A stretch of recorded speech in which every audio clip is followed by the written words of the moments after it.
ಪಶ್ಚಿಮ ಏಷ್ಯಾದಲ್ಲಿ ಸಂಘರ್ಷ ಮುಂದುವರೆದಿದ್ದು ಇರಾನ್ನ ಪ್ರಮುಖ ತೈಲ ರಫ್ತು ಕೇಂದ್ರವಾದ ಖಾರ್ಗ್ ದ್ವೀಪದ ಮೇಲೆ ಅಮೆರಿಕ ಬೃಹತ್ ವೈಮಾನಿಕ ದಾಳಿ ನಡೆಸಿದೆ. ಅಮೆರಿಕದ ಅಧ್ಯಕ್ಷ ಡೊನಾಲ್ಡ್ ಟ್ರಂಪ್ ಅವರು ಇರಾನ್ನ ಇಡೀ ಪಶ್ಚಿಮ ಏಷ್ಯಾ ವಲಯವನ್ನು ಹತೋಟಿಗೆ ತೆಗೆದುಕೊಳ್ಳುವ ಮತ್ತು ಇಸ್ರೇಲ್ ಅನ್ನು ನಾಶ ಮಾಡುವ ಯೋಜನೆಗಳು ಈಗ ಸಮಾಪ್ತಿಯಾಗಿವೆ ಎಂದು ಘೋಷಿಸಿದ್ದಾರೆ.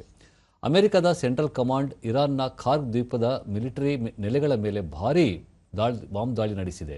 ಈ ಕಾರ್ಯಾಚರಣೆಯಲ್ಲಿ ದ್ವೀಪದ ಪ್ರತಿಯೊಂದು ಮಿಲಿಟರಿ ತಾಣವನ್ನು ಸಂಪೂರ್ಣವಾಗಿ ನಾಶಪಡಿಸಲಾಗಿದೆ ಎಂದು ಹೇಳಿದ್ದಾರೆ.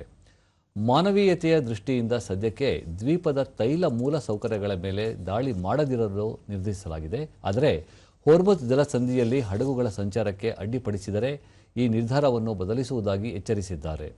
ಸಂಘರ್ಷ ಆರಂಭಗೊಂಡು 2 ವಾರಗಳಾಗಿದ್ದು ಅಮೆರಿಕವು ಹೆಚ್ಚುವರಿಯಾಗಿ 2500 ಮರೀನ್ ಸೈನಿಕರನ್ನು ಮತ್ತು ಹಡಗನ್ನು ಪಶ್ಚಿಮ ಏಷ್ಯಾಕ್ಕೆ ಕಳುಹಿಸಿದೆ.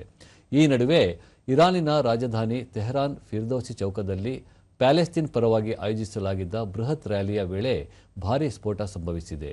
ಇಸ್ರೇಲ್ ಈ ಭಾಗವನ್ನು ಗುರಿಯಾಗಿಸುವುದಾಗಿ ಮೊದಲೇ ಎಚ್ಚರಿಕೆ ನೀಡಿತ್ತು. ಸ್ಫೋಟದಿಂದ ಹೊಗೆ ಆವರಿಸಿದ್ದರೂ ಸಾವು ನೋವುಗಳ ಬಗ್ಗೆ ಇನ್ನೂ ಸ್ಪಷ್ಟ ವರದಿ ಬಂದಿಲ್ಲ. ಇರಾನ್ ತನ್ನ ಮಿಸೈಲ್ ಮತ್ತು ಡ್ರೋನ್ ದಾಳಿಗಳನ್ನು ಮುಂದುವರಿಸಿದ್ದು ವಿಶ್ವದ 20% ತೈಲ ಸಾಗಣೆಯಾಗುವ ಹೋರ್ಮುಜ್ ಜಲಸಂಧಿಯನ್ನು ಬಹುತೇಕ ಮುಚ್ಚಿದೆ.